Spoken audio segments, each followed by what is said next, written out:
오늘은 바울의 종말론인데요. 데살로니가서 4장 13절부터 5장 11절인데요. 제가 따로 성경 봉독하지 않고요. 설교하면서 이제 한 절 한 절 봉독하면서 저와 여러분이 말씀을 풀어가도록 그렇게 하겠습니다. 자, 우리 데살로니가전서 오늘 마지막 장인데요. 데살로니가전서는 대략 한 50년대, AD 50년대 후반에 쓰여졌다고 합니다. 그러니까 최초의 복음서의 마가복음보다도 한 10년, 대략 10년을 앞선 시대에 쓰여진 거죠. 마지막 책인 요한계시록보다는 무려 40년이나 앞선 책이죠. 그러니까 초대교회의 진짜 초기 모습을 보여주는 아주 귀중한 자료가 데살로니가 전서다, 이렇게 보시면 됩니다. 데살로니가 교회는 사도 바울이 2차 전도여행 때 빌립보 교회를 개척하고 그 다음에 데살로니가 교회를 개척했죠. 그러니까 유럽의 두 번째 교회가 데살로니가 교회입니다. 근데 사도 바울이 데살로니가 머문 기간은 새 안식일을 지켰다 그랬으니까 많이 잡아야 한 달 안팎, 그렇게 짧은 시간을 머물렀습니다. 그리고 핍박이 심해서 급하게 베레아로 피난을 갔죠. 그렇게 떠나온 데살로니가 교회, 바울의 마음속에 얼마나 안타까웠겠어요. 충분히 말씀의 젖을 먹이고 잘 성도들을 세우고 교회를 안정시키고 떠나도 참 마음이 안타까운데 후닥닥닥 도망가듯이 정말 핍박이 너무 심해서 3주 만에 떠났기 때문에 항상 마음속에 이 데살로니가 교회가 남아있는 거예요. 그래서 나중에 디모데 보내가지고 야, 데살로니가 교회와 성도들이 어떻게 지내고 있는지 알아봐라 했더니 디모데가 갔다 와서 바울에게 소식을 전하는데 정말 굿뉴스를 전하는 거예요. 바울의 걱정과 달리 데살로니가 성도들이 아주 열심히 신앙생활을 하고 있고 교회가 믿음, 소망, 사랑 안에서 든든히 잘 크고 있는 거예요. 건강한 교회를 크고 있는 거예요. 그러니까 바울이 너무 좋아가지고 감사가 3장까지 이어지잖아요. 보통 바울 서신은 1장에서 주로 감사가 끝나는데 데살로니가 전서는 1장, 2장, 3장까지 감사가 나오잖아요. 그러니까 바울이 데살로니가 생각할 때마다 너무너무 감사한 교회, 그 교회가 바로 데살로니가 교회입니다. 그러니까 대체적으로 봤을 때 데살로니가 교회는 건강한 교회다, 칭찬받을 만한 건강한 교회다, 이렇게 이해하시면 됩니다. 그런데 데살로니가 교회에 한 가지 빅 이슈가 있어요. 큰 문제가 있습니다. 그게 뭐냐면 종말론의 문제입니다. 종말론의 문제. 그래서 사도 바울은 이제 데살로니가 전서를 맞춰가면서 4장 후반부하고 5장 초반부에서 이 데살로니가 교회의 빅 이슈, 핫 이슈, 종말론의 문제를 다루게 됩니다.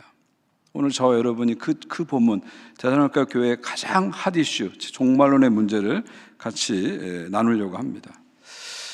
보통 종말하면 두 가지가 있죠. 하나는 개인의 종말이 있고 하나는 우주의 종말이 있습니다. 개인의 종말은 어떻게 오죠? 죽음을 통해서 옵니다. 죽음을 통해서 개인의 종말이 오죠.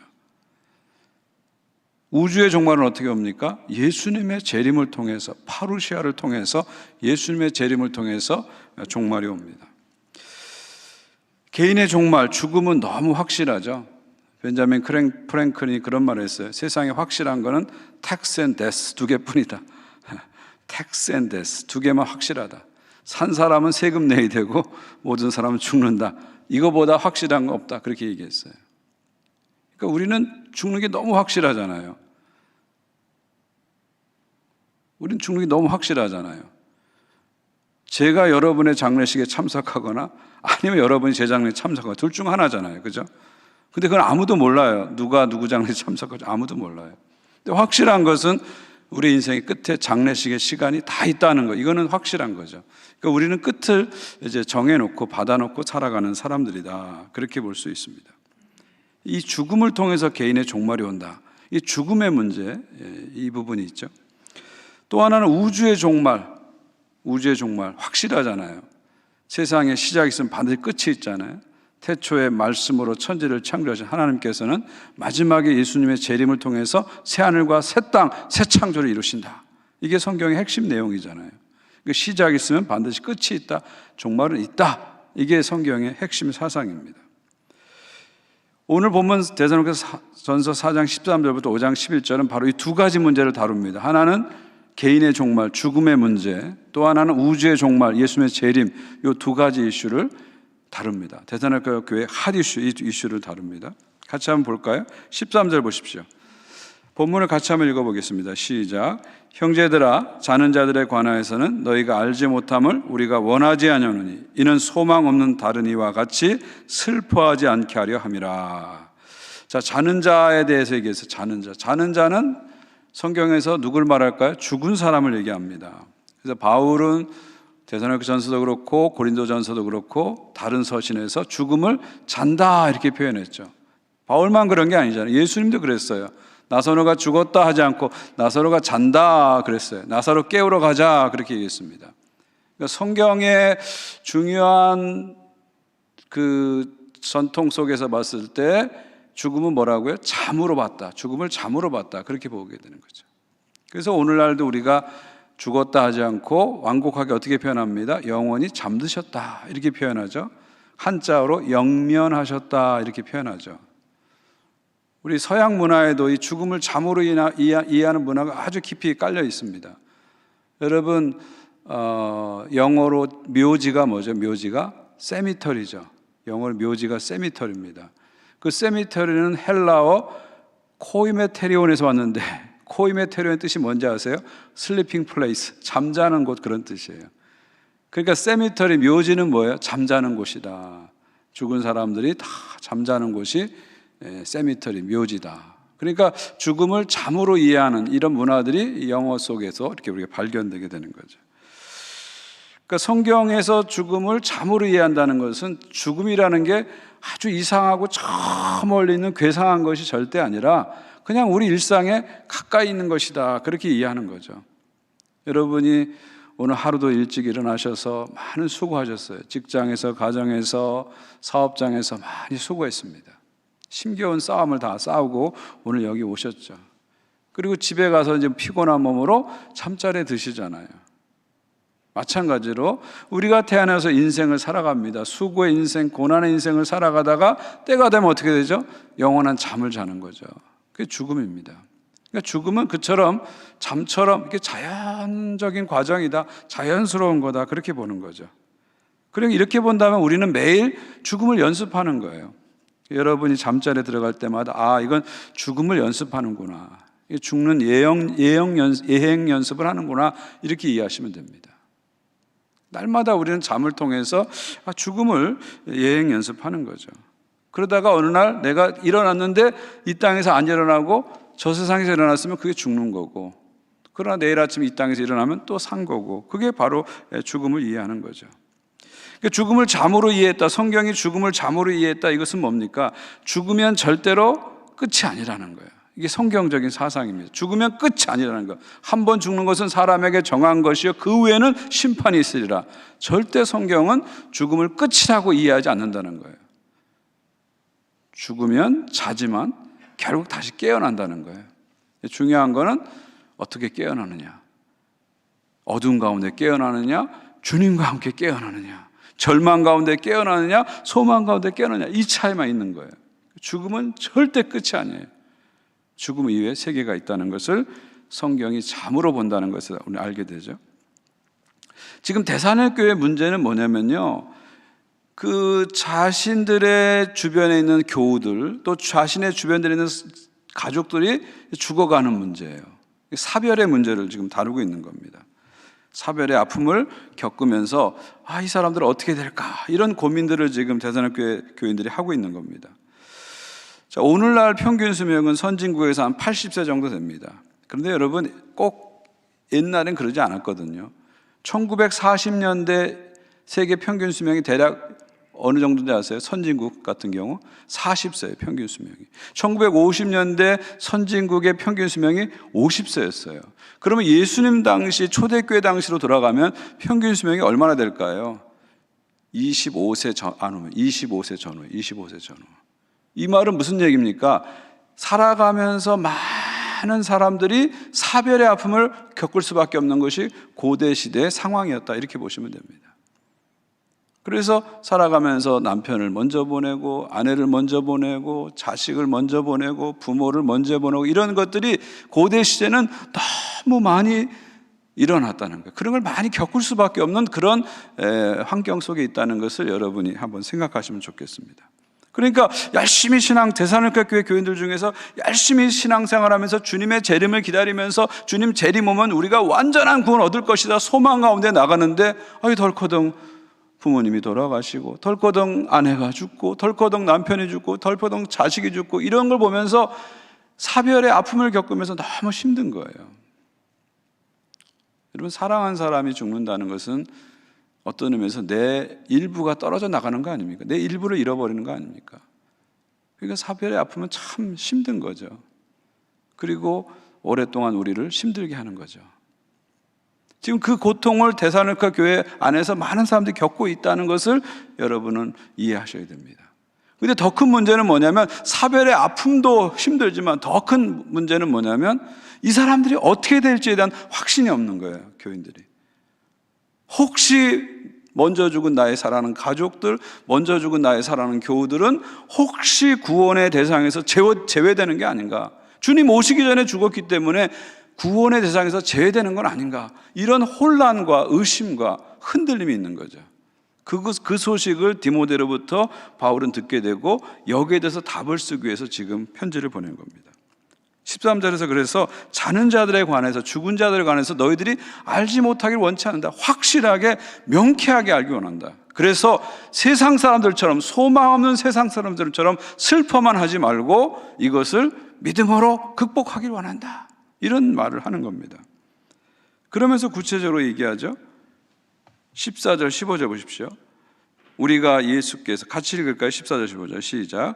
우리가 예수께서 죽으셨다가 다시 살아났음을 믿을진대 이와 같이 예수 안에서 자는 자들도 하나님이 그와 함께 데리고 오시리라. 우리가 주의 말씀으로 너희에게 이것을 말하노니 주께서 강림하실 때까지 우리 살아남은 자도 자는 자보다 결코 앞서지 못하리라. 자, 바울에게 있어서 최종 소망은 죽어서 천국 가는 게 아닙니다. 성경이 말하는 최종 희망은 절대 죽어서 천국 가는 게 아니에요. 우리가 죽은 다음에 사후세계에 주님과 함께 있는 복락의 상태로 들어갑니다. 근데 이것은 최종 상태가 아니라 중간 상태라고 성경은 말합니다. 그럼 최종 상태는 뭐냐? 예수님께서 이 땅에 다시 오셨을 때 우리가 영광스러운 몸으로 부활해서 새하늘과 새 땅에서 영원히 살아가는 것이 우리의 최종 소망이에요. 그러니까 최후의 부활이 우리의 최종 소망이지 사후 상태가 우리의 최종 소망이 아니라는 거죠. 그래서 여기 주께서 강림하실 때, 주님이 이 땅에 오실 때 일어날 최후의 부활 사건이 바울에게 있어서는 최후의 소망, 최종 소망입니다. 예수께서 이 땅에 오실 때 주께서 십자가에 죽으시고 부활하셔서 부활의 첫 열매가 되셨잖아요. 마찬가지로 예수께서 이 땅에 오셨을 때 우리는 두 번째, 세 번째, 네 번째 열매로서 다 부활하는 거예요. 영광스러운 몸으로 부활해서 새로운 몸을 입고 새하늘과 새 땅에서 영원히 살게 되는 거죠. 이것이 이제 최종 소망입니다. 근데 바울은 뭐라고 얘기합니까? 이미 죽은 사람들이 우리보다 먼저 이 부활에 참여하게 된다. 그것을 얘기하는 겁니다. 지금 찬물에도 순서가 있다 그러잖아요. 부활에도 순서가 있는 겁니다. 제일 먼저 2000년 전에 예수께서 십자가에 죽으시고 3일 만에 다시 부활해서, 이게 첫 부활입니다. 부활의 첫 열매, 첫 부활이죠. 그 다음에 누가 부활해요? 주님 오실 때 죽은 사람들이 먼저 부활하는 거예요. 이미 죽은 사람들이 먼저 부활하고 그 다음 누가 부활해요? 살아서 주님을 맞이하는 사람들이 부활한다는 거죠. 순서가 그렇게 된다는 거죠. 그러면서 바울이 말하는 거예요. 너희들보다 먼저 사랑하는 사람들이 부활할 것이기 때문에 슬퍼만 하지 말라는 겁니다. 절대로 그들이 구원의 대상에서 제외된 것이 아니라 오히려 구원의 대상에서 앞설 것이다. 더 특혜를 받을 것이다. 그러므로 먼저 죽은 사랑하는 사람들 때문에 슬퍼만 하지 말라. 이 얘기를 지금 14절 15절 하는 겁니다. 자, 그런 다음에 그러면 살아서 주의 재림을 맞이할 사람들은 어떻게 될까? 거기서 16절 17절 얘기합니다. 같이 읽을까요? 16절 17절입니다. 시작. 주께서 호령과 천사장의 소리와 하나님의 나팔 소리로 친히 하늘로부터 강림하시리니 그리스도 안에서 죽은 자들이 먼저 일어나고 그 후에 우리 살아남은 자들도 그들과 함께 구름 속으로 끌어올려 공중에서 주를 영접하게 하시리니 그리하여 우리가 항상 주와 함께 있으리라. 자, 요 16절 17절은요 좀 신중한 해석이 필요한 본문이죠. 왜냐하면 많은 사람들이 이 16절 17절 가지고 뭘 끌어내죠? 휴거, 랩처. 하나님 우리를 탁 잡아가지고 공중으로 쫙 끌어올리는 랩처, 이 휴거를 끌어내기 때문에 이걸 좀 신중하게 해석해야 됩니다. 16절 11절이 과연 휴거 사건을 우리에게 보여주는가, 우리 한번 신중하게 생각해야 됩니다. 아마 여러분도 영화 보셨을 거예요. 휴거 영화 보셨을 거예요. 영어로 Left Behind라는 시리즈 있잖아요. Left Behind, 남은 자들, Left Behind.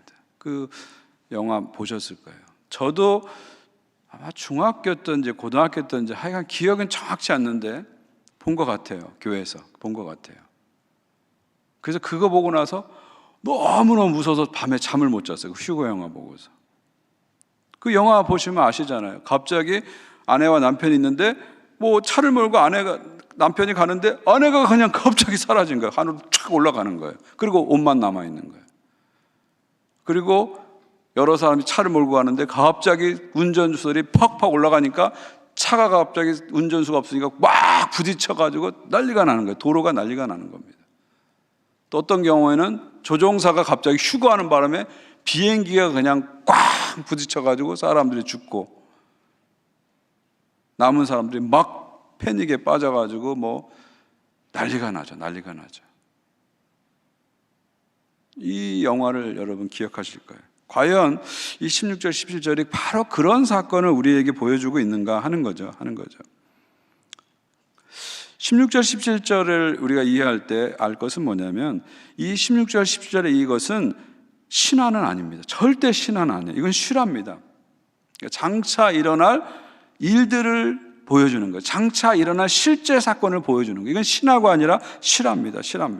주님께서 이 땅에 오셨을 때 그때 죽은 자들이 부활하고 살아있는 자들이 완전한 구원을 경험하게 되는 거예요. 부활해서 완전한 구원을 경험하게 될 거예요. 이거는 신화가 아닙니다. 명백한 사실입니다. 반드시 일어날 사실이라는 거예요. 이걸 여러분 놓치면 안 됩니다. 그런데 여러분, 이 사실이 표현되는 언어들은 무슨 언어냐? 묵시문학적인 언어라는 걸 기억해야 됩니다. 요한계시록도 그렇고 종말을 묘사하는 언어들은 묵시문학적 언어입니다. 묵시문학적 언어는 일상의 언어와 다른 겁니다. 이것은 일종의 뭐랄까요? 시의 언어가, 시어 같은 거예요.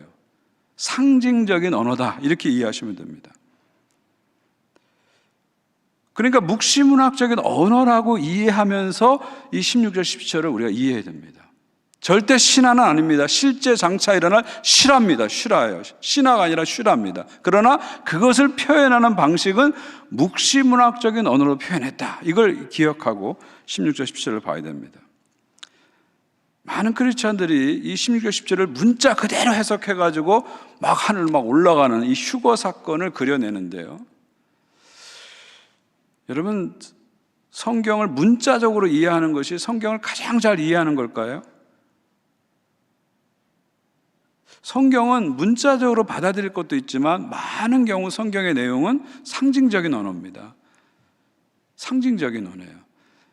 우리의 이성과 상상을 초월하는 세계를 묘사하기 때문에 인간의 과학의 논리나 역사의 논리로 표현할 수 없는 것이 너무 많아요. 하나님의 세계는. 그래서 그것을 하늘의 언어, 상징의 언어로, 시적인 언어로 표현하기 때문에 문자적으로 이해하면 이상한 해석이 나옵니다. 예를 들면 예수님께서 내가 죄를 지으면 내 눈을 뽑아버려라 그랬잖아요. 내가 죄를 지으면 내 손을 잘라버리라 그랬잖아요. 어떤 사람이 그걸 읽고 이걸 문자적으로 해석해가지고 자기 눈이 죄를 졌다고 송곳을 찔러버리면 그거 잘한 겁니까? 성경을 잘 해석한 겁니까? 잘 해석한 게 아니죠. 성경을 잘못 해석한 거죠. 그러니까 문자적으로 해석하고 문자적으로 순종하는 것이 과연 성경을 잘 해석하는 거냐 하는 것에 대한 우리는 의문을 제기해야 되죠. 예를 들면 우리가 가정에서도 그렇잖아요. 부모가 막 자식을 보고 속상하면 뭐라 그래요? 야, 난 너 때문에 더 이상 못 살겠다. 그런 얘기도 하잖아요. 그거를 자식이 문자적으로 이해해가지고 야, 우리 부모님 자살할 것 같아서 경찰에 신고해요. 그건 잘못된 거잖아요. 그런 뜻이 아니잖아요. 내가 자살하겠다는 뜻이 아니라 내가 너가 바른 길로 가야 되는데 바른 길로 가지 못해서 정말 너무 힘들어, 이걸 이렇게 표현한 거잖아요. 그러니까 말을 문자로 이해하게 되면요, 이상한 방식으로 찾아가게 되는 거죠. 그러니까 16절, 17절은 신화가 아닙니다. 이건 실화예요. 실제 장차 일어날 실화를 다루고 있어요. 그런데 이것을 표현하는 방식이 바울은 무슨 언어로 표현하냐? 묵시문학적인 언어로 표현한다는 것을 기억하셔야 됩니다. 그러니까 양극단으로 가면 안 돼요. 너무 진보적으로 가가지고 이거 다 신화야, 이렇게 생각하시면 절대 안 됩니다. 신화가 아니라 실화입니다. 또 너무 보수적으로 가서 이걸 문자적으로 해석해가지고 막 사람들이 공중에 막 올라가는 것을 그려내서도 안 된다는 거죠. 자, 16절, 17절을 다시 한번 보시면서 제가 묵시문학적인 언어들을 좀 번역을 해서 여러분들에게 설명을 드릴게요. 16절 보시면요, 여기 호령과 천사장의 소리와 나팔 소리가 나오죠. 실제 호령과 천사장 소리, 나팔 소리로 이해하시면 안 되고요. 이건 묵시문학적인, 아주 전형적인 묵시문학적인 표현입니다. 하나님께서 강력한 임재로 나타날 것이다, 압도하는 임재로 나타날 것이다, 거부할 수 없는 임재로 나타날 것이다 하는 것을 얘기하는 거죠. 그리고 예수께서 하늘로부터 강림하신다 할 때 이 하늘을 여러분이 저 스카이로 생각하면 안 돼요. 그래서 저 하늘에서 예수님이 쫙 내려오는 것을 상상하시면 안 돼요. 여기서 하늘은 우라노스, 스카이가 아니라 헤븐입니다. 헤븐. 헤븐은 뭐예요? 하나님의 영역, 초월의 영역을 말합니다. 하나님의 세계를 말합니다. 그러니까 16절은 뭘 얘기하는 겁니까? 예수께서 이 땅에 오실 때 초림 때처럼 조용히 오시는 게 아니라, 몇 사람만 알아볼 수 있도록 조용히 오시는 게 아니라 재림 때는 압도하는 임재로 온다는 겁니다. 거부할 수 없는 임재로 온다는 거예요. 그리고 주님께서 하나님의 세계에서 우리의 세계로 내려오신다, 그런 얘기예요. 그거를 묵시문학적인 언어로 16절 그렇게 표현한 거죠. 핵심을 잊어버리면 안 된다는 거죠. 17절도 마찬가지입니다. 그 후에 우리 살아남은 사람들이 어떻게 됩니까? 그들과 함께 먼저 부활한 그 죽은 자들과 함께 어떻게 된다고요? 구름 속으로 끌어올려. 구름 속으로. 이 구름을 여러분이 오늘도 보신 하늘의 구름을 생각하시면 안 된다는 거죠. 예, 구름이라는 건 뭘죠? 성경에서 구름은 뭘 상징하죠? 하나님의 임재를 상징하잖아요. 시내산에도 구름이 가득했고, 성막에도 구름이 가득했고, 변화산에도 구름이 가득했잖아요. 구름은 뭘 말합니까? 하나님의 충만한 임재를 얘기하는 거죠. 구름 속으로 올라간다는 게 저 하늘의 구름 속으로 인간이 올라가는 것이 아니라, 우리가 이 땅에 있던 우리들이 예수님의 은혜로 부활해서 새 몸을 입고 하나님의 충만한 임재 속에 들어간다. 그거를 묵시문학적인 언어로 표현한 거예요. 구름 속으로 올라간다, 그렇게 표현한 겁니다. 끌어올려 공중에서 주를 영접하게 된다. 여기서 공중이라는 건 뭘 말합니까? 저 하늘 중간 어디쯤에서 우리가 올라가서 만난다, 그렇게 생각하시면 안 되고요. 여기서 공중이라는 걸 뭐 말하냐면 마귀의 세계죠. 이 공중이라는 건 마귀가 권세 잡은 것 아닙니까? 그래서 마귀를 공중 권세 잡은 자, 이렇게 표현하잖아요, 성경에서. 그런데 주님이 오실 때는 어떻게 돼요? 마귀조차도 완전히 하나님의 통치 속에 들어가고 마귀가 완전히 사라져서 마귀가 지배했던 이 공중조차도 어떻게 되는 거예요? 하나님의 완전한 통치가 실현된다는 거죠. 공중으로 올라간다. 더 이상 마귀가 공중을 통치하는 것이 아니라 하나님이 온전히 통치한다는 거죠. 공중 속으로 올라간다는 건 뭐예요? 하나님의 완전한 통치 속으로 우리가 들어가게 된다, 그런 말이죠. 그런 다음에 항상 주와 함께 있으리라. 그러니까 17절은 어떻게 해석해야 되는 거예요? 어떻게 해석되는 겁니까?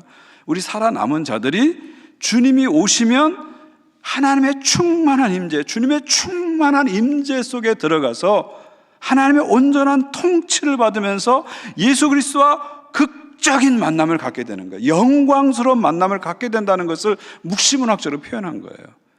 그리고 그 극적인 만남, 영광스러운 만남 후에 어떤 일이 일어난다고요? 주와 함께 영원히 있게 된다. 영원히 주님과 함께 사는 삶으로 들어간다는 거죠.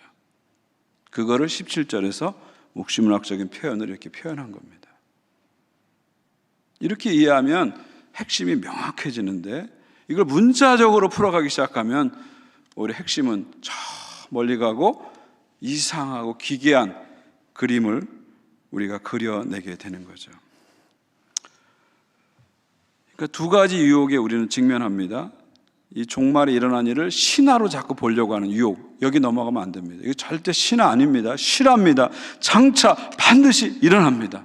태초에 천지를 창조하신 하나님은 반드시 예수 그리스도의 재림을 통해서 새하늘과 새 땅을 만드실 거고, 그 가운데 우리를 부활시켜서 새로운 몸을 입게 하시고 영원한 하나님의 임재와 통치 속에 들어가서 살게 하실 거예요. 이건 실화입니다. 절대로 신화가 아니에요. 동시에 또 하나 유혹에 빠지면 안 됩니다. 문자로 자꾸 이것을 보려고 하는 유혹에 빠져서는 안 됩니다. 문자가 아니라 이것은 묵시문학적인 표현이다. 문자적으로 해석하는 게 성경을 잘 해석하는 것 같지만 오히려 성경을 가장 오해할 수 있는 해석이 문자적인 해석이 될 수 있다는 거죠. 왜요? 핵심을 놓치기 때문에. 그래서 오늘 16절, 17절을 그렇게 우리가 이해하게 되면 죽은 사람들에 대한 문제들이 깨끗이 해결되는 거죠. 우리보다 먼저 죽은 사람도 우리보다 먼저 부활하고, 그리고 우리도 부활하고 마지막에 주와 함께 영원히 살게 될 것이다. 이 소망으로 위로를 하는 것입니다. 그리고 5장에 와서는 이제 구체적으로 종말을 맞이하는 얘기들을 좀 더 구체적으로 합니다. 1절, 2절, 5장 1절, 2절입니다. 같이 한번 읽을까요? 시작. 형제들아, 때와 시기에 관해서는 너에게 쓸 것이 없으면 주의 날이 밤에 도둑같이 이를 줄을 너희 자신이 자세히 알기 때문이라. 자, 이 종말의 때에 대해서는 더 쓸 게 없다는 거예요. 너무 명백하기 때문에. 종말은 반드시 온다. 근데 그날은 알지 못한다. 이거 바울이 계속 가르쳤기 때문에 더 가르칠 게 없는 거예요. 이거는 예수님도 똑같이 말씀하셨잖아요. 마태복음 강의 때 우리가 나눴잖아요. 마태복음 13장 32절 34절입니다. 그러나 그날과 그때는 아무도 모르나니 하늘에 있는 천사들도 아들도 모르고 아버지만 아시니라. 주의하라, 깨어있으라. 그때가 언제인지 알지 못하니라. 때에 대해서는 바울이 예수님의 말씀을 가지고 충분히 가르친 거예요. 종말은 반드시 있다. 근데 그때는 모른다. 그러므로 깨어있어야 된다. 이걸 가르친 거예요. 그러니까 자세히 가르쳤기 때문에 나 더 이상 여기에 대해서 말 안 해도 된다. 그런 얘기입니다. 그러면서 바울은 주님이 어떻게 오시는지 재림에 대해서 첫 번째 도둑처럼 온다고 얘기하고요. 두 번째 3절 보십시오. 같이 읽습니다. 시작. 그들이 평안하다 안전하다 할 그때 임신한 여자에게 해산의 고통이 이른 것 같이 멸망이 갑자기 그들에게 이르니 결코 피하지 못하리라. 두 번째는 해산의 고통. 두 가지로 설명하죠. 주님이 어떻게 오시는가? 도둑처럼, 해산의 고통처럼. 두 가지 특징은 뭐죠? 갑자기 온다는 거죠.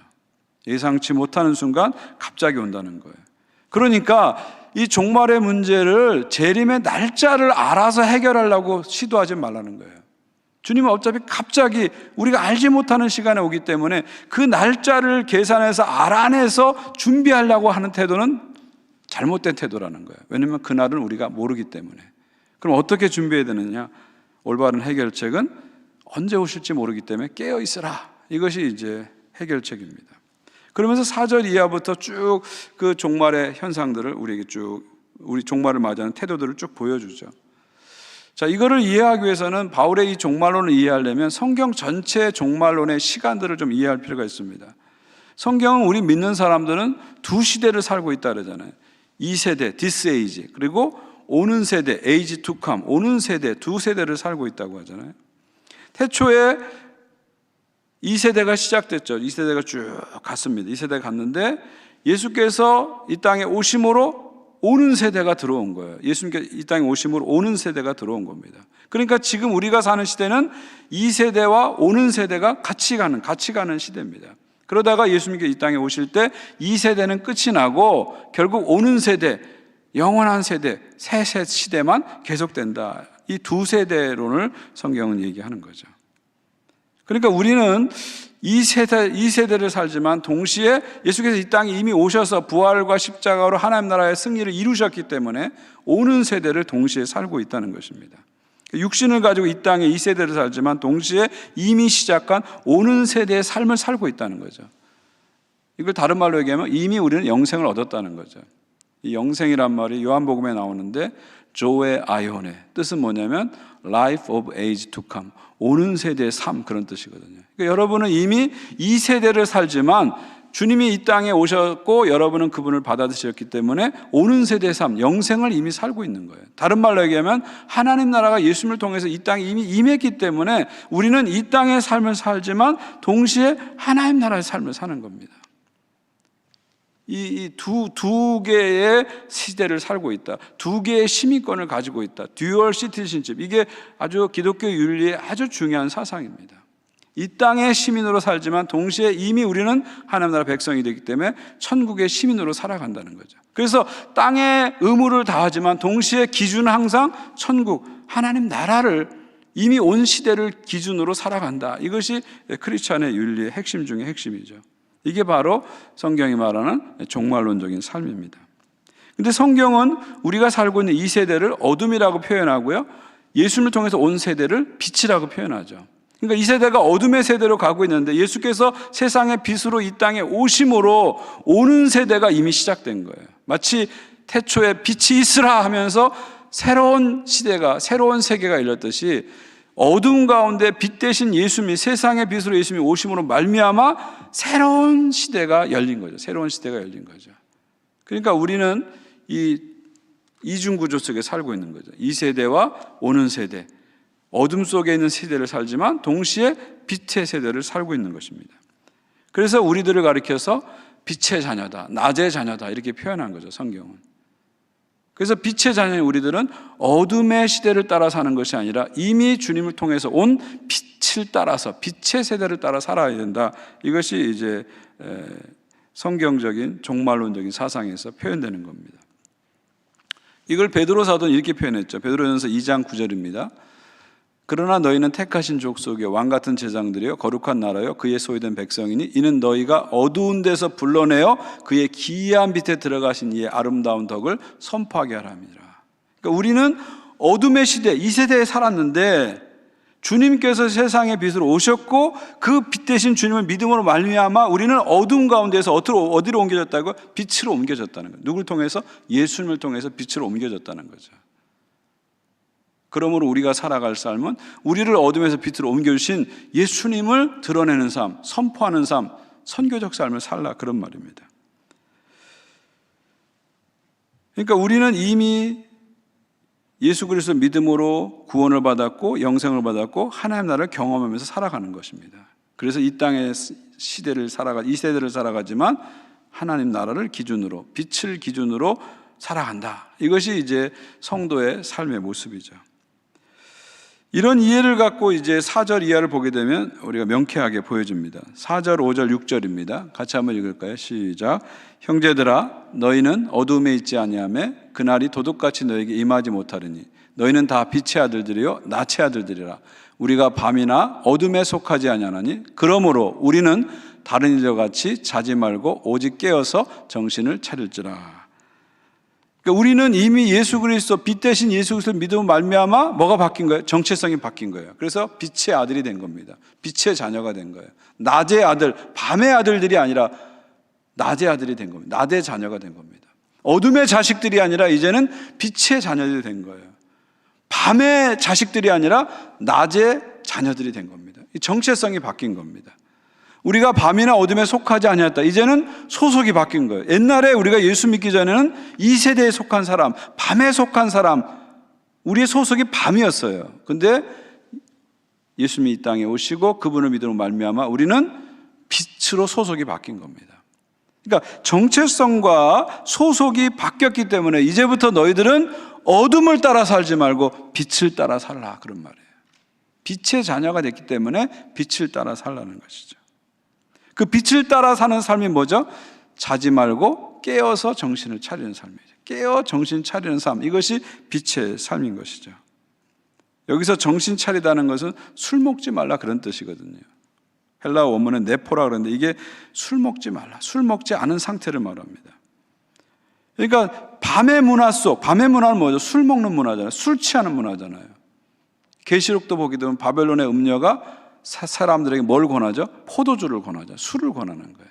그러니까 술에 취해서 사는, 다시 말하면 세상에 취해서 사는 어둠의 문화 속에 더 이상 살지 말고 이제 너희들은 빛의 자녀가 됐고 빛에 속했기 때문에 소속과 정체성이 바뀌었기 때문에 이제부터는 빛을 따라 살라는 것이죠. 이것이 바로 종말론적인 삶입니다. 자, 7절, 8절을 계속해서 보겠습니다. 같이 읽을까요? 시작. 자는 자들은 밤에 자고 취하는 자들은 밤에 취하되 우리는 낮에 속하였으니 정신을 차리고 믿음과 사랑의 호신경을 붙이고 구원의 소망의 투구를 쓰자. 그러니까 정체성과 소속이 바뀌었기 때문에 이제는 밤의 문화를 따라 살지 말고 낮의 문화를 따라 살라는 거죠. 어둠의 자식처럼 살지 말고 빛의 자녀답게 살라는 거죠. 그래서 술 취하지 말라. 그 말이 바로 그런 뜻입니다. 이 세대를 기준으로 살지 말고 오는 세대, 이미 우리 가운데 온 그 세대, 오는 세대를 기준으로, 이미 우리 가운데 임한 하나님 나라를 기준으로 살아가는 것이죠. 이것이 종말론적인 삶입니다. 그런데 이 땅에서 우리가 이 어두운 세상 속에서, 어둠의 시대의 이 세상 속에서 빛을 따라 산다는 게 그렇게 호락호락하지 않다는 거예요. 그렇게 만만하지 않다는 거예요. 그것은 전쟁 같은 삶이라는, 투쟁의 삶이라는 거예요. 그냥 우리가 가만히 있으면 빛의 자녀로 사는 것이 아니라 날마다 어둠의 시대 속에 속해 있기 때문에 영적인 전투를 하면서 빛의 자녀로 살아갈 수밖에 없다는 겁니다. 그래서 8절에서 호신경을 붙이고 투구를 쓰라고 말하는 것이죠. 호신경과 투구는 뭘 말하죠? 이거는 무장하는 걸 말해요. 전투 복장을 얘기하는 거죠. 그러니까 믿음의 삶이 전투라는 겁니다. 지상의 교회는 전투하는 교회입니다. 전투하는 교회. 계시록이 보여주는 지상의 교회 모습은 전투하는 교회 모습이죠. 그렇기 때문에 우리는 매일매일 전투하는 삶을 살 수밖에 없다는 거예요. 어둠의 시대 속에서 빛을 따라 살기 때문에, 어둠을 따라 살지 않고 빛을 따라 살기 때문에 그 간격을 메꾸기 위해서 우리는 끊임없이 영적 전투를 하게 되는 거죠. 그래서 무장을 하고 살아야 된다는 거죠. 에베소 6장에 완전 무장이 나오는데 그 중에 중요한 것만 2개 나옵니다. 호신경과 투구가 나오죠. 호신경은 뭘 방어하는 거죠? 이 심장을 방어하는 거죠. 투구는 뭐죠? 머리를 방어하는 거죠. 여러분 신체 중에서 가려야 할 가장 중요한 곳이 어딜까요? 심장하고 머리 아니겠어요? 그러니까 심장과 머리를 가려서 최소한 그런 무장을 해서 치명상을 입지 않도록 하라는 거죠. 우리가 세상을 살아가면서 믿음으로 살다 보면 이리 치고 저리 치고 상처를 안 받을 수가 없어요. 상처는 받을 수밖에 없어요. 그러나 호신경과 투구를 쓰고 최소한 치명상을 입지 않도록 완전히 믿음에서 실족하고 완전히 마귀에게 넘어가지 않도록 무장을 하고 살라는 것입니다. 믿음과 사랑의 호신경, 구원, 소망의 토구, 믿음, 소망, 사랑이 여기 또 나오죠. 데살로니가 교회가 가장 잘하는 게 믿음, 소망, 사랑이잖아요.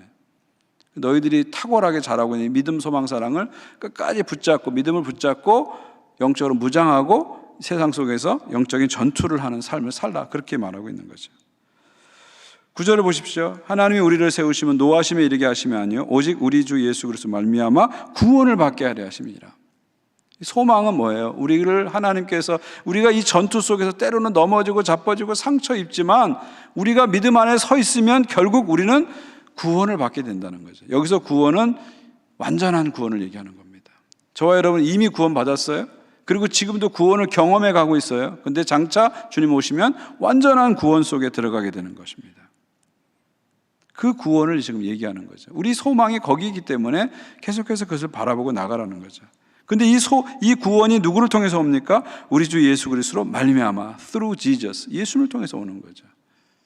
그러니까 이제부터 우리의 삶은 나로 말미암아 사는, through이 나로 말미암아 사는 삶이 아니라 through Jesus Christ, 예수 그리스도를 말미암아 사는 삶이 되는 거죠. 삶의 그 패턴이 바뀌는 거예요.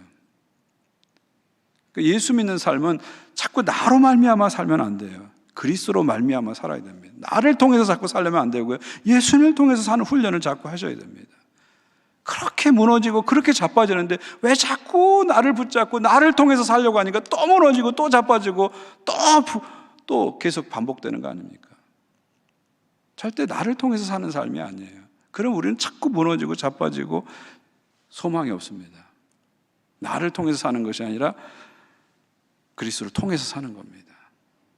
나의 지식과 경험과 능력을 의지해서 그것을 통해서 문제를 해결하고 믿음의 삶을 살려고 하면 계속 자빠지고 넘어지고 업다운하면서 흔들며 살아가는데, 그리스도를 통해서 살기 시작하면은 중심 되신 그리스도께서 내 속에 들어오셔서 나의 삶을 살아주시는 거죠. 그러면서 내 삶이 그리스도를 향해서 가고 내 존재가 그리스도를 닮아가는 삶을 살아가는 겁니다. 우리 삶 속에서 내가 주님을 간절히 의지할 상황들이 자꾸 벌어지잖아요. 그럼 감사해야 돼요. 내가 교만해서 내 힘으로 살려고 하면 그거 참 위험한 거거든요. 근데 주님이 내 상황을 주님을 간절히 의지하지 않고는 못 살도록 자꾸 만들어 가신다면 그거 감사하셔야 돼요. 교만한 나를 어떻게 아시고 자꾸 주님 붙잡지 않고는 살 수 없도록 이렇게 만들어 가시는구나, 감사하셔야 돼요. 그리고 자꾸 나를 통해서 사는 삶을 자꾸 포기하시고 그리스도를 통해서 사는 삶을 사셔야 됩니다. 건성으로 주님을 의지하시면 안 돼요. 정말 주님 아니면 안 됩니다 하는 마음으로 주님을 의지하셔서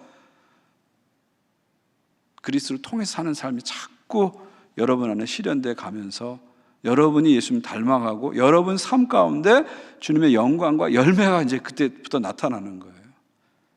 예수 그리스도를 말미암아 산다. 이게 참 중요한 삶의 원리입니다. 그러면서 우리는 최종 구원을 향해서 나가는 거죠. 10절 보십시오. 예수께서 우리를 위하여 죽으사 우리로 하여금 깨어있든지 자든지 자기와 함께 살게 함이니라.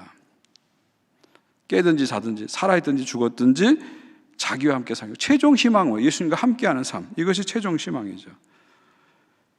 앞에서 얘기한 4장 17절 똑같이 얘기하잖아요. 4장 17절 보시면 그 위에 우리 살아남은 자들도 그들과 함께 구름수로 끌어올려 공중에서 주를 영접하게 되시니 그리하여 우리가 항상 주와 함께 있으리라. 그러니까 바울은요, 예수님이 재림하셔서 우리가 어떤 모습으로 살지 구체적으로 묘사하는 것을 바울은 하지 않아요. 그 핵심만 얘기해요. 주님과 함께 살게 될 것이다. 그 핵심만 얘기해요. 그거를 막 디테일하게 뭐 어떻고 신체는 어떻게 되고 뭐 육체는 어떻게 되고 뭐 그냥 바닥은 뭐 금으로 깔려 있고 뭐 다이아몬드로 벽이 돼 있고 이런 묘사를 절대 바울은 안 해요. 왜냐하면 이런 묘사를 하면 할수록 하나님의 신비와 영광이 훼손된다는 걸 바울은 알았거든요. 그래서 바울이 3층 전에 갔다 온 다음에 나 3층 전에 갔다 와서 떠벌리지 않잖아요. 왜 그래요? 이것은 인간을 초월한 세계이기 때문에 인간의 말로 가히 표현할 수 없다고 거기서 딱 끝내버리잖아요. 자꾸 유튜브를 보면 뭐 천국에 갔다 오니 지옥에 갔다 오니 뭘 봤다느냐고 이상한 간증들을 퍼뜨리는데 그거 다 가짜입니다. 100% 가짜예요. 어떻게 하늘의 세계, 하나님의 세계를 자꾸 인간의 이상한 상상과 언어로 표현하다 보니까 오히려 하나님의 신비와 영광을 자꾸 훼손하고 있잖아요. 바울은 자세한 얘기 안 해줘요. 핵심을 얘기하는 거예요. 다 우리는 알지 못하지만 주님과 함께 있을 것이다. 근데 그 주님은 완전하신 주님, 영광스러운 주님이기 때문에 그분과 함께 있게 되면 우리는 완전한 하나님의 임재와 통치를 받으면서 이 세상에서 상상할 수 없는 기쁨과 영광과 평화 속에 우리 있게 될 것이다. 그게 얼마나 큰지, 그 장차 영광이 얼마나 큰지 이 땅의 고통이 가볍게 느껴진다는 거죠. 얼마나 그 영광이 큰지 이 땅의 고통이 작게 느껴지는 걸. 그 정도로 어마어마하다는 것을 던져놓고 가는 거예요. 우린 거기서 멈추고 그 영광을 바라보면서 가는 거죠. 그러면서 그 소망을 갖고 서로 이루어라. 18절 보십시오. 그러므로 이런 말로 서로 이루어라. 결론은 이런 말로 세상의 달콤한 위로가 아니라 부활의 소망을 가지고 위로하라는 거죠. 11절, 5장 11절, 결국 5장의 종말론도 이렇게 끝납니다. 11절 같이 읽습니다. 시작. 그러므로 피차 권면하고 서로 덕을 세우기를 너희가 하는 것 같이 하라. 끝. 이렇게 되는 거죠. 4장 끝도 서로 위로하라. 5장의 종말론의 끝도 피차 권면하라. 한국말 성경에는 위로하라, 권면하라 다르게 나왔지만 원문을 보니까 파라클레오 똑같아요. 위로하다 같은 단어를 쓰고 있어요. 번역을 다르게 한 것뿐이에요. 마지막 결론은 뭐예요? 서로 위로하라, 서로 위로하라. 공동체 안에서 서로 위로하는 삶을 살라. 이렇게 하면서 끝나게 됩니다. 그러니까 우리가 크리스찬의 삶은 어둠의 시대 속에서 빛을 따라 사는 삶이기 때문에, 빛의 자녀의 삶이기 때문에 세상에서 우리는 끊임없는 영적 전투를 하면서 살 수밖에 없는 겁니다. 무장하고 살 수밖에 없는 거예요. 그럼 교회 와서는 어떻게 해야 돼요? 서로 위로하는 삶을 사는 겁니다. 교회에 와서 우리는 서로 위로하는 삶을 살아야 되는 거예요. 거꾸로 하시면 안 돼요. 세상에서는 막 세상과 짝하고 막 열심히 살다가 교회 와서 싸우시면 안 돼요. 싸우는 건 세상에서 싸우셔야 돼요. 영적 싸움은 세상에서 하시는 거고요. 교회 와서는 서로 위로하는 삶을 사는 거죠.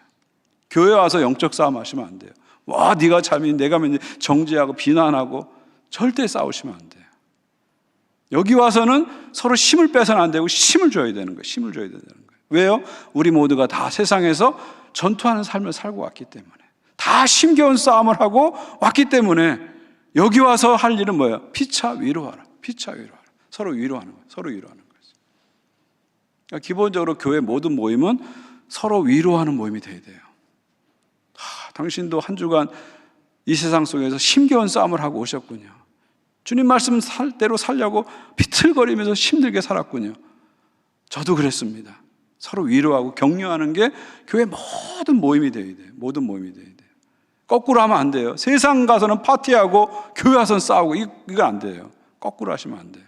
세상에서는 영적 전투를 하고 주님에서 싸우고 교회 와서는 피차 위로하고 서로 위로하는 삶을 살아야 됩니다. 여러분, 세상에서 제일 힘든 사랑이 서로 사랑입니다. 열방을 사랑하는 거 너무 쉬워요. 이웃 사랑하는 거 할만합니다. 원수 사랑도 결단하면 할 수 있어요. 근데 제일 어려운 사랑이 서로 사랑입니다. 공동체 안에서 형제 자매를 서로 사랑하는 거, 이게 생각보다 어려워요. 근데 이걸 안 하면은 이웃 사랑, 열방 사랑, 원수 사랑 절대 의미가 없는 거예요. 공동체 안에서 서로 사랑이 이루어질 때, 서로 위로가 이루어질 때 그 힘을 가지고 이웃을 사랑하고 열방을 사랑하고 원수까지 사랑하는 거예요. 이게 바로 크리스찬의 공동체입니다. 세상과 전혀 다른 모습으로 양상으로 나가는 크리스찬의 공동체의 모습입니다. 말씀했습니다. 저와 여러분은 다 빛의 자녀입니다. 정체성이 바뀌었어요. 잊지 마십시오. 저와 여러분은 이제 더 이상 어둠에 속한 자들이 아닙니다. 우리는 빛에 속했어요. 소속이 바뀌었어요. 항상 이거 잊지 마세요. 내가 세상 사람과 똑같이 아침에 일어나서 출근하고 직장 가고 똑같이 살지만, 이 시대를 살지만 나는 정체성이 바뀌었고 소속이 바뀌었습니다. 빛의 자녀고 빛에 소속되어 있어요. 항상 이거 잊지 마십시오. 잊지 마십시오. 그래서 우리는 빛의 자녀답게 빛을 따라 오는 세대 하나님 나라를 기준으로 자꾸 살려고 영적 전투를 해야 됩니다. 그리고 함께 모여서는 피차 위로하는 거예요. 서로 권면하고 위로하는 삶을 우리는 살아야 됩니다. 가정 안에서도 그렇게 살아야 되고 교회 안에서 그렇게 살아야 됩니다. 결국 데살로니가전서 핵심 메시지는 뭘까요? 주님이 이 땅에 다시 오실 것을 기다리면서, 그 완전한 부활과 구원을 기다리면서 믿음과 소망, 사랑 안에서 가정이든 교회든 서로 위로하고 사랑하는 삶을 살아. 이게 바로 데살로니가전서의 핵심 메시지입니다. 이 메시지를 우리 가슴에 안고 오늘도 내일도 살아가는 여러분과 우리 교회 되기를 주의 이름으로 축원드립니다. 기도하겠습니다. 우리 한번 같이 기도했으면 좋겠습니다. 하나님, 오늘 우리가 빛의 자녀고 빛에 속했다는, 소속이 바뀌었다는 것, 정체성이 바뀌었다는 것을 깨달았습니다. 주님, 날마다 이 소속과 정체성 잊지 않게 도와주시고 세상 속에서 빛의 자녀답게 살아갈 수 있는 영적인 싸움을 할 수 있도록 성령께서 우리를 붙잡아 주십시오. 그렇게 기도해 주시면 좋겠고요. 한 걸음 더 나가서 공동체 안에서 피차 권면하라, 서로 위로하라, 이 말씀 기억하면서 힘겹게 싸운 형제 자매들을 서로 위로하고 격려하는 위로의 공동체, 격려의 공동체로 우리 교회가 나갈 수 있도록 기도해 주시면 좋겠습니다. 우리 말씀 기억하면서 우리 함께 합심으로 기도하겠습니다. 하나님 아버지, 감사합니다. 오늘도 데살로니가전서 말씀을 통해서 우리 공동체가 어떻게 가야 되고 우리가 어떤 삶을 살아야 될지를 알려주셔서 감사합니다. 우리가 빛의 자녀고 소속이 빛에 소속됐다는 것을 늘 기억하면서 우리의 소속과 정체성을 분명히 깨닫고 늘 잊지 않고 기억하면서 살아가는 저들 될 수 있도록 도와주시옵소서. 때로는 힘들고 어렵지만 이 영적인 싸움을 끝까지 주님 오실 그날까지 계속해 갈 수 있도록 주님 우리를 붙잡아 주시옵소서. 또한 우리 공동체가 서로 힘겨운 싸움을 하는 사람들끼리 서로 위로하고 권면하는 그런 위로의 공동체, 사랑의 공동체로 나갈 수 있도록 주님 도와주시옵소서. 주님 역사해 주시옵소서. 주님 이끌어 주시옵소서. 주님 도와주시옵소서. 주님 함께해 주시옵소서. 하나님 감사합니다. 데살로니가전서를 마치면서 우리가 무엇을 바라보고 어디를 향해 살아야 될지를 다시 한번 잡아주셔서 감사합니다. 우리가 빛의 자녀고 빛에 소속됐다는 것을 늘 기억하면서 이 소속과 정체성을 늘 기억하면서 빛의 자녀답게 살아갈 수 있도록 도와주시고 세상 속에서 무너지지 않도록 영적 싸움을 살아낼 수 있도록 성령의 충만함을 덧입혀 주시옵소서. 또한 우리 공동체가 이 사실을 늘 공유하면서 서로 권면하고 서로 위로하는 위로와 사랑의 공동체로 나갈 수 있도록 은혜를 베풀어 주시옵소서. 연약한 지체들을 주님 붙잡고 간절히 기도합니다. 또 수술을 기다리고 있는 주님의 딸을 기억해 주시고 모든 과정 가운데 주님께서 함께해 주시옵소서. 또 수술을 받고 나서 회복 중인 주의 딸을 기억해 주십시오. 하나님께서 이 시간 함께하여 주셔서 온전한 회복을 이루어 주시옵소서. 다시 주님 앞에 나와서 기쁨으로 예배하고 봉사하고 섬길 수 있도록 주여 놀라운 치유와 회복의 역사를 이 시간 이루어 주시옵소서. 아프고 힘든 성도들 주의 위로로 같이 해주시고 주의 나라를 바라보며 함께 손잡고 나갈 수 있도록 우리를 이끌어 주시옵소서. 예수 그리스도의 이름으로 기도하옵나이다. 아멘. 이제는 우리 구주 예수 그리스도의 은혜와 하나님 아버지의 사랑과 성령님의 교통하심이 주님 오실 그날을 함께 바라보면서 격려하고 힘주면서 영적인 싸움을 쌓아가기를 원하는 모든 주의 백성들 위해 이제로부터 영원까지 함께 하시기를 간절히 축원하옵나이다. 아멘.